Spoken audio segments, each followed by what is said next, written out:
Bem, primeiramente eu queria dedicar esse troféu, à minha filha Carol, de 4 aninhos. Ela foi o maior motivo para que eu pudesse estar aqui hoje, para que eu pudesse enfrentar todas as dificuldades do trabalho.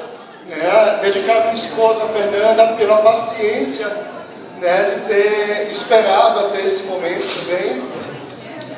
Gostaria de agradecer também a Camila, a Juliana Toso, o Fabiano. Muito obrigado pela confiança, vocês não vão se arrepender, tá? Podem ter certeza disso.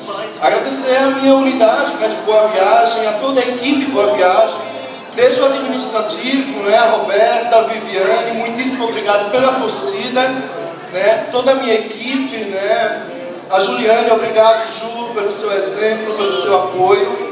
Felipe, a todos da minha equipe. E existem 2 pessoas que eu não posso esquecer de jeito nenhum de agradecer. Esses 2 caras, eles fizeram toda a diferença na minha vida. Esses 2 caras, eles me captaram, que foi o Júnior e o Davi Santiago. E eu agradeço muito a vocês por essa mudança. Se hoje eu estou aqui, eu sou fruto do trabalho de vocês, tá? Muitíssimo obrigado. E eu sou gerente distrital,